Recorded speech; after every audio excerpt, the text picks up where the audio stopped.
this message.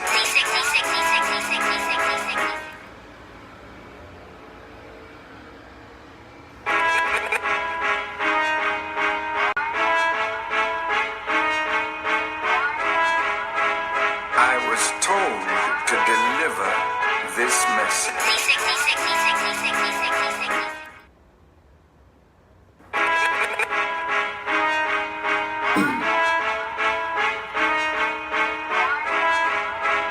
I was told to deliver this message.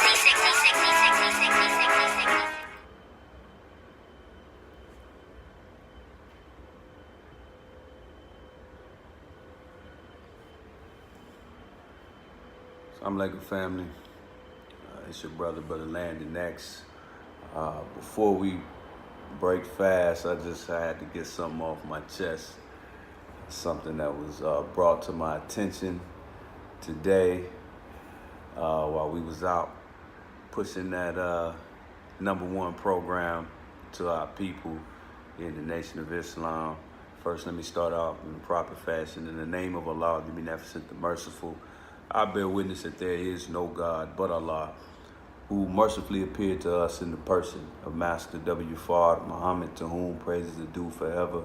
I further bear witness that the most honorable Elijah Muhammad is at least his messenger, but in fact, exalted Christ. And I further bear witness that the Honorable Minister Louis Farrakhan is our divine leader, teacher, guide, and Messiah. I'm going to say that again. Messiah, Brother Charlemagne. Messiah, Sister So-and-so, in our midst. And in those three great names, I greet you in the words of peace. Assalamu alaikum. Make this real quick. My stomach is rumbling. Ramadan Mubarak to all the family out there, Muslim family, whether you know you Muslim or not. It's just about what you know, plain and simple. While we were out pushing the #1 program for the salvation of our people, one of the sisters, the mighty MGT, Sister Tiffany Muhammad, shout out to her and her illustrious family and husband, Captain Shaheed Muhammad, brought to my attention that there was a particular woman, I'll say sister with quotations, not in the nation, but a quotation sister, that's the way the minister would do it, who was being interviewed by Charlemagne the God, and had some very misguided words. I'll say misguided words about the Honorable Minister Louis Farrakhan. Now, this is not your typical defending Farrakhan video, but I just wanted to touch on a few things. First of all, I wanted to deal with a few points of absolute falsehood that was brought up in this interview, and I feel like it wasn't properly dealt with. As far as the interview itself, if you want to go see it, if you want to know who I'm talking about, you're just going to have to find out for yourself, because you got to, and I'm going to explain later why I don't do the whole gang banging, on knowledge, gang banging, YouTube, Facebook, gang banging, spiritual gang banging, psychological, knowledge-based gang banging. And it's really a wartime strategy to that. Because you have to understand that some people that are out there peddling falsehood, they're not peddling that falsehood so you could believe it. It's not always about people believing it, but they know that they can possibly kill two birds with one stone by getting a few fools to believe it, while at the same time summoning those who know that it's falsehood, but summoning those to come and give credit and give credence to what they're saying and get those views, get that name, get the big name, as we say, and get it out there, because it only helps them. It's the same, it's a demagogue strategy. Demagogue, look that up, demagogue. I believe it's Demagogue. It's the Rush Limbaugh strategy. It's the Ann, what's her name? Little white girl, look like a show dog.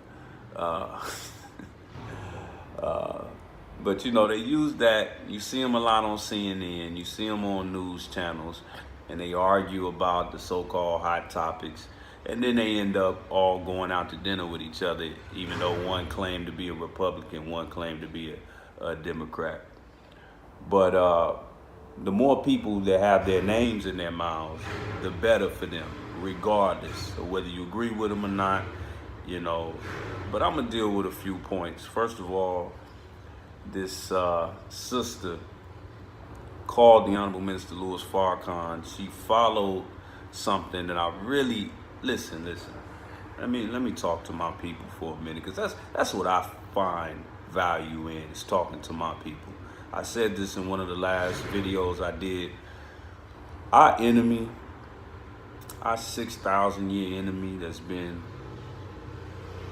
a thorn in our side in America for over 400 years, they are what they are. And they're doing exactly what they were made to do. So wasting time trying to conform them, it's in our lessons. They cannot be conformed. They are 100% wicked. So I ain't gonna waste that time. So I like to talk to my people. But let me say something that might hurt some feelings. If you call yourself intelligent, if you call yourself woke, and you know what, I'm conflicted on this whole woke phenomenon, because on one hand, I'm happy that there's a trend in our community that's rooted around what you got between your ears, as opposed to what you got between your legs, or your athleticism, or how good you can rap or sing or dance. It's about time that we starting to pat each other on the back for having something between your ears. So I feel it on that level. But then, just like so many other fads, you have a misunderstanding of the substance of it. But black people, I'm gonna tell you like this. Aboriginal people, I'm gonna tell you like this. I don't care what you call yourself religiously or whatever. If in 2019 you think the Honorable Minister Louis Farrakhan is an anti-Semite, or you think anyone is an anti-Semite because they spoke their opinion, or they just flat out spoke truth about the so-called Jewish people that we know of here in America and that are occupying Palestine right now illegally, if you consider them and speaking how you feel about them to be anti-Semitism, then you are not woke, and you are actually the opposite of woke. You're actually further than being asleep. You are damn near dead, and you dumb as hell. Just flat out, you just dumb as hell. Now, I'm not just gonna name call and leave it at that. I'm gonna deal with what anti-Semite, or what a Semite is. A Semite is someone who's from one of the Semitic parts of the world, speaking a Semitic language. Now, in most common dictionaries, Webster, Webby, and all them, they revolve around the language part. They put an emphasis on the language. You are a Semite if you speak a Semitic language. The two main living, existing Semitic languages are Hebrew and Arabic. Aramaic is one of the other ones, but that's almost essentially a dead language. You also have, some other ones like Farsi and whatnot. But the main two are Arabic and Hebrew. The people that you know of, Mr. Woke, Mrs. Woke, that you would consider to be Jewish, you really don't know them when you see them unless they're walking around with a yarmulke on. You see them on a lot of your movies. Every black movie you go see, Black Panther, every Marvel movie, if you sit up and watch the credits while you sit up there waiting on the spoiler, or the little preview that's going to tell you what's going to be on the next Marvel movie and all that kind of stuff. If you sit there and just pay attention to the names popping up on the screen, director, casting director, producer, executive producer, finance, all the people that made that movie possible.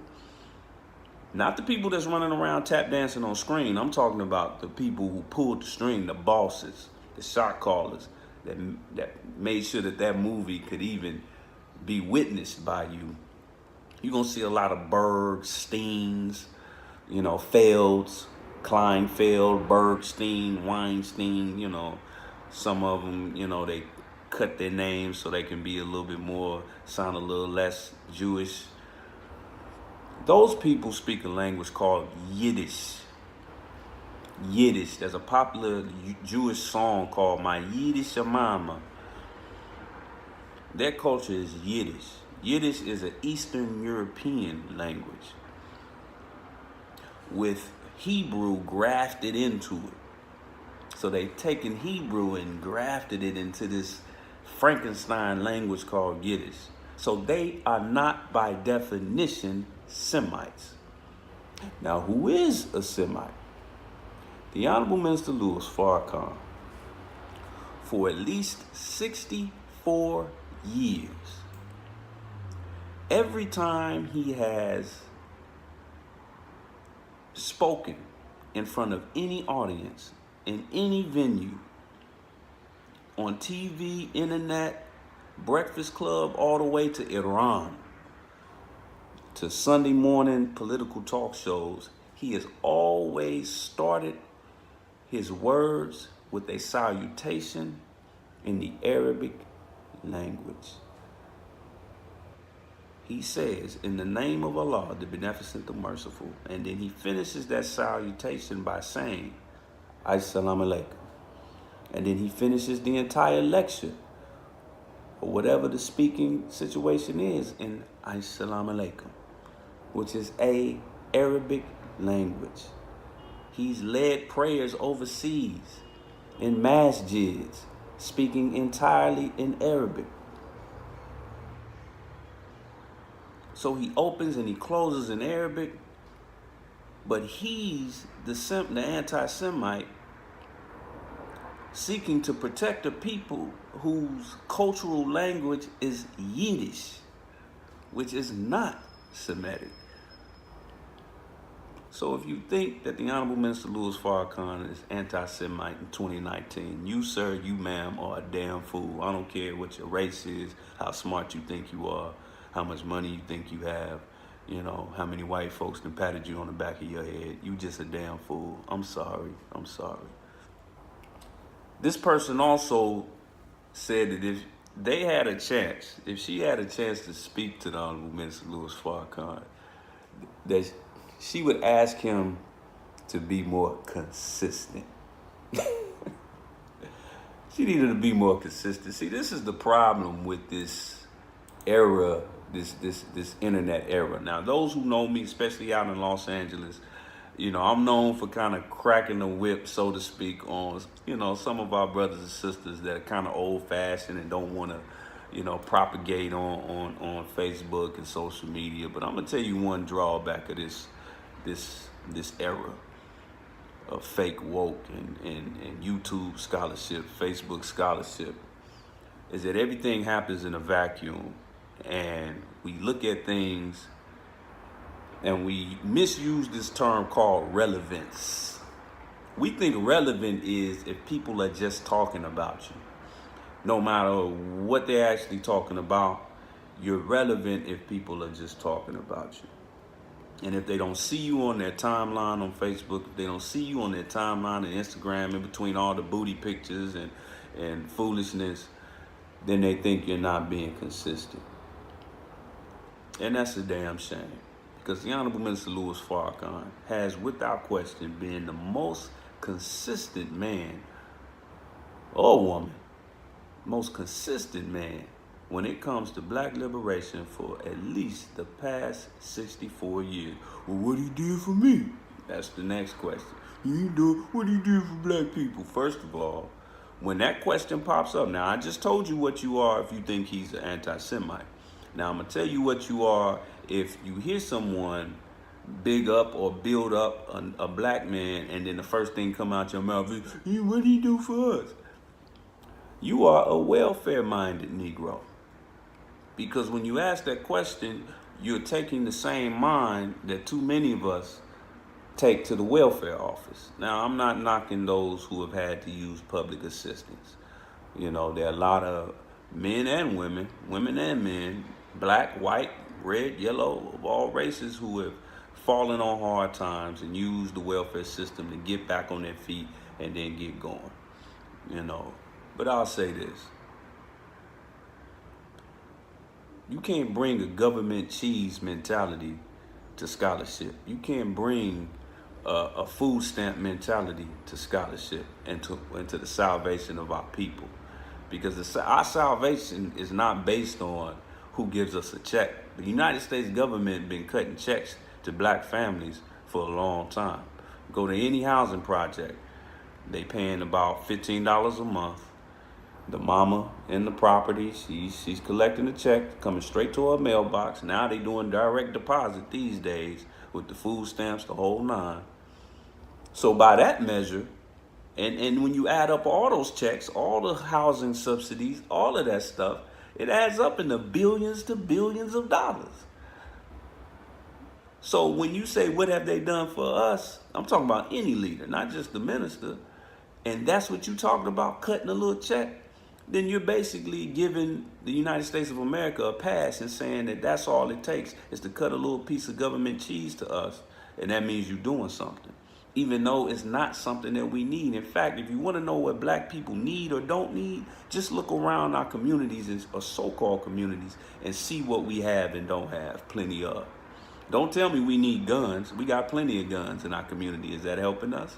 Don't tell me that we need somebody to cut us a little funky ass check. Mustafa, pardon my English, because the government, Uncle Sam is cutting the check. Donald Trump is cutting the check every month, begrudgingly, but he cutting that damn check. Food stamps, housing subsidies.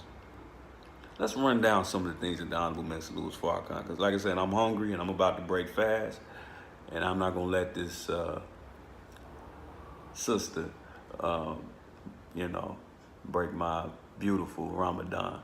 But first of all, 64 years of building black independent schools, reforming black prisoners, 64 plus years of this. Reforming drug dealers. There was an incident on in a popular, well, I can't say popular, but there was an incident in a prison in New York. I believe it was Attica or Rikers Island. And the inmates basically rioted. And when the government basically submitted and said, listen, who can we send to speak to y'all? The governor? They said, hell no. They said, the mayor? They said, hell no. They said, damn, the president? They said, hell no. Who can we send to speak to you? This is in the 70s now. This is when the Most Honorable Elijah Muhammad was still in our midst. And they said, who can we send to speak to you? And they said, bring Farrakhan, who at the time was the minister at Temple No. 7 in New York.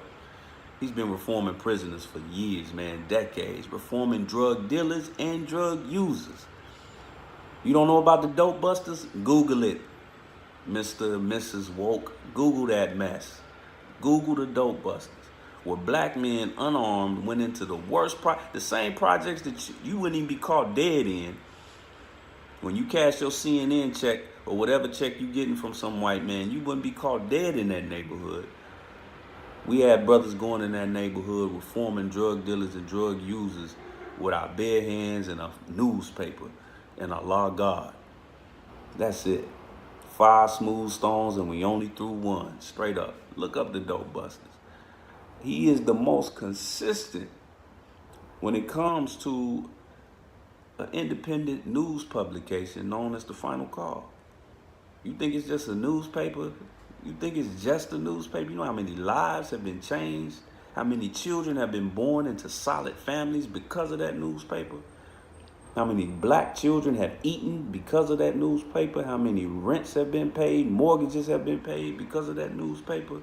How many people have completely done a 180 change in their life because of that newspaper? You got black-owned farms in at least 4 states, in the north and the south of the United States. Black-owned farms that are feeding a pipeline of a food, of a staple goods and grocery system called ABLE. You ever heard of it? Yeah, because you ain't doing the research. Like our beloved Supreme Captain Mustafa Farrakhan said, you don't do the research, but you woke. No, you half sleep, half dead is what you are. He kick-started a black-owned personal care product line, formerly known as Clean and Fresh, now known as Eating Fresh. And, I got to go back to the school thing because there's been an emphasis lately.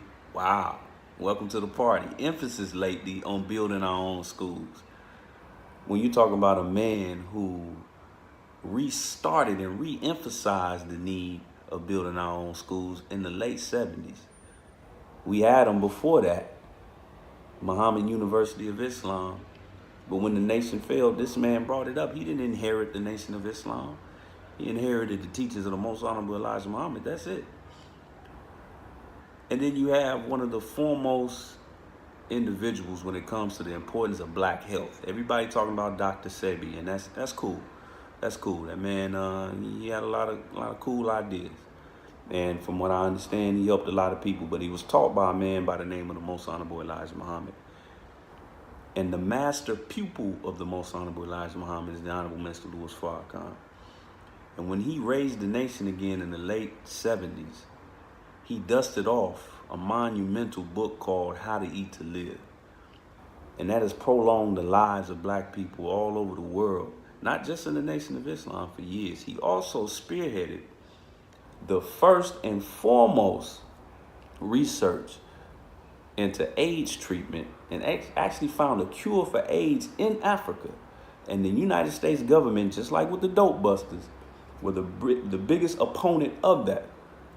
I think it's called anti-inferion or something like that was the name of the actual medicine that was discovered. And you probably never heard of it, and that's because that's by design, by the same people who brought you CNN.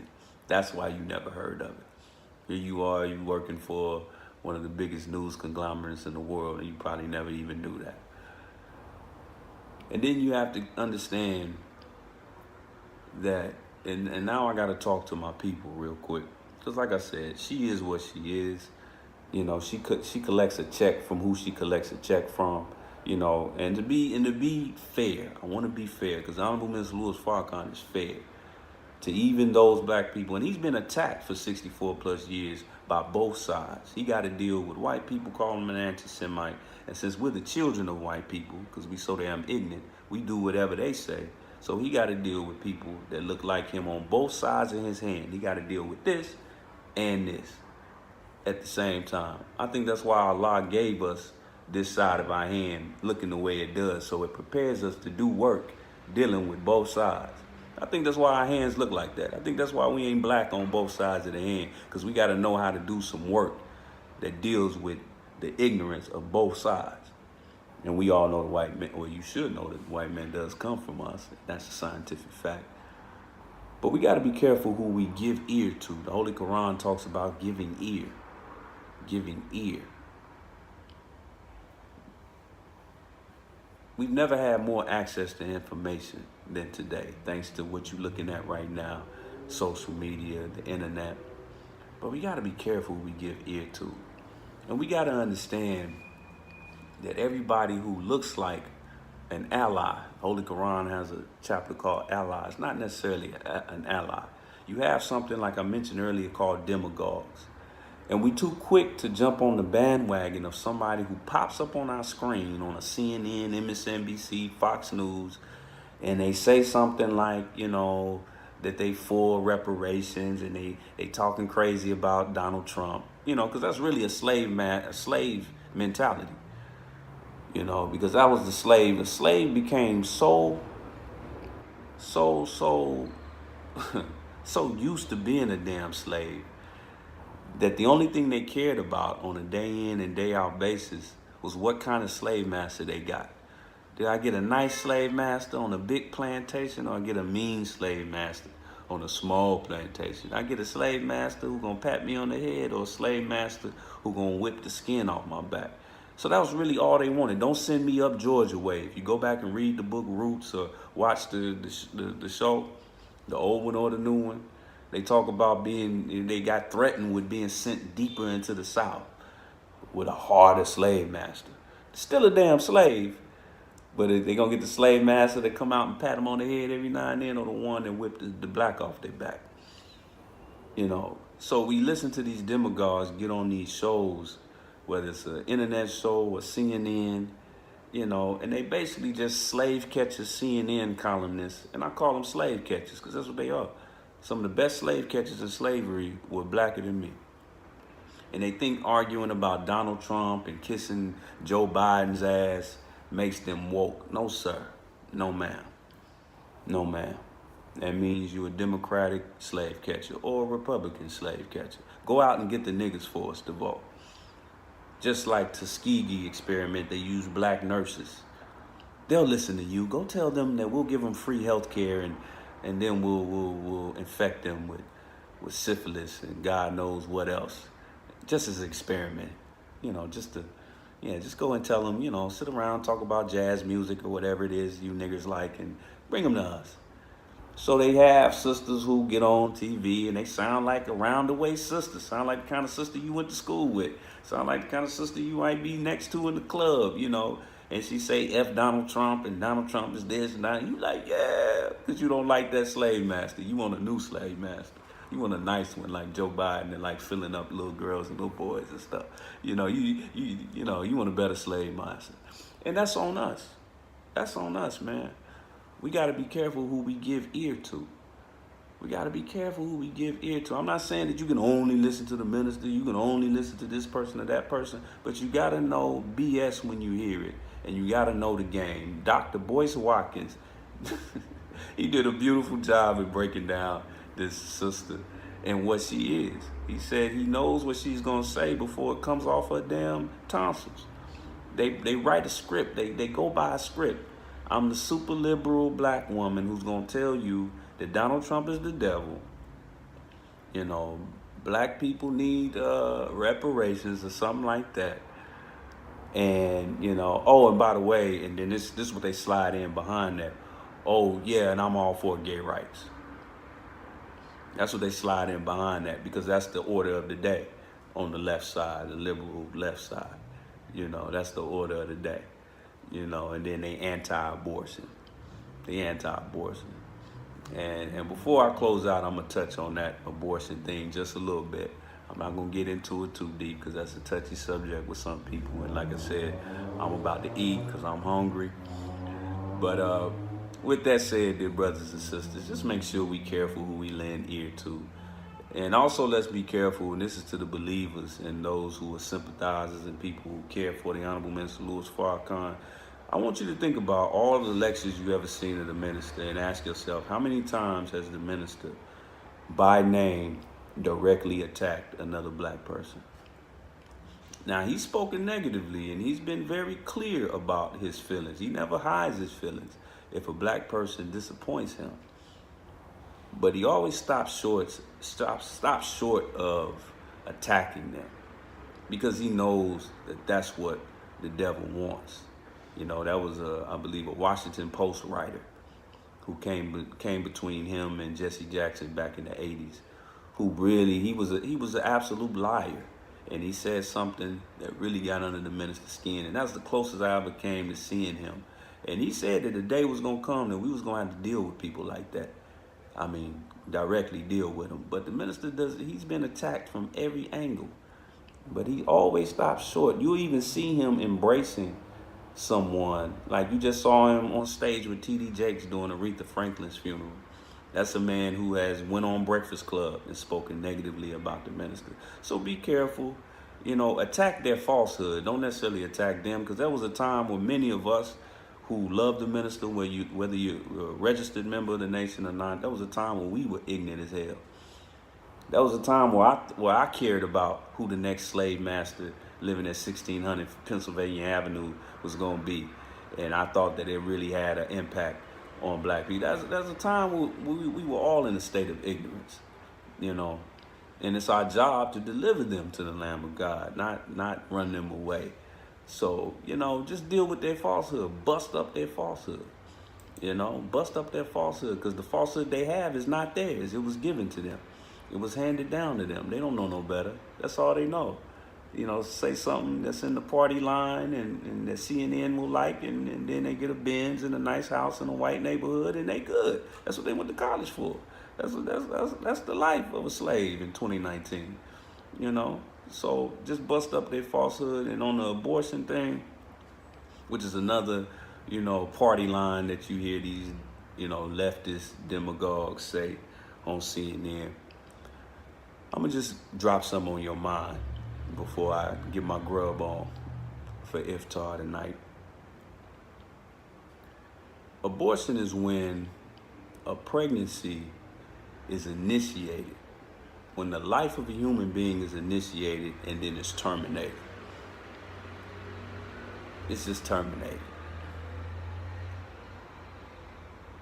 Now, it's difficult to say how that baby feels, even though the pineal gland, which is the most important gland, especially in the Aboriginal human being, which is the only real human being, pineal gland is developed after about 30 to 40 days.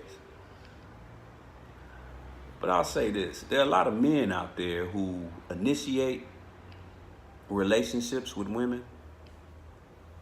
Maybe they met them at a club or whatever the case may be, met them somewhere, and the brother said all the nice things that they like, and they initiated, and then the brother gets what he wants from that sister or that woman, and then he never call her again. Or it may not even get to sex. They just initiate conversation, and the sister gets so excited because, he drive the kind of car she like, or he look like the kind of man she like, and then the brother just stopped calling. And she look up one day and he married or something. That brother aborted that relationship. And every day I log on to Facebook and Instagram, I see a sister, I see a woman complaining about men like that, who initiate relationships and then terminate them for no good reason, just because they just wasn't ready. And we call that man weak. We call him, we say he mishandled the situation. We say he's this, he's that, he's all of that. So what are we gonna say when a woman decides that she's gonna terminate the life of a baby? I don't tread on things out of my pay grade, but all I know is that everything that we need in this world is gonna come through the womb of a woman. And women should take pride in that, and take enough pride to exercise their freedom of choice. And their freedom of choice is choose when you get pregnant, who you get pregnant by, and why. And that's the greatest freedom of choice. And just, if it's cool for you to terminate that, then when that next brother, that next man slide up in your DMs, get what he want out of you, and then you never see him again, he disappeared like Batman, okay. All he did, it was just abortion. He got the freedom of choice. So with that said, I'm going to get in trouble for that one. I leave you as I greeted you in the words of peace. Be careful who you give ear to. Going back to the Holy Quran, be careful. When an unrighteous man or woman brings you news, CNN, look carefully into it, lest you harm a people in ignorance, and be sorry for what you do. Leave you as I greeted you in the words of peace. Assalamu alaikum, family. Thanks for watching.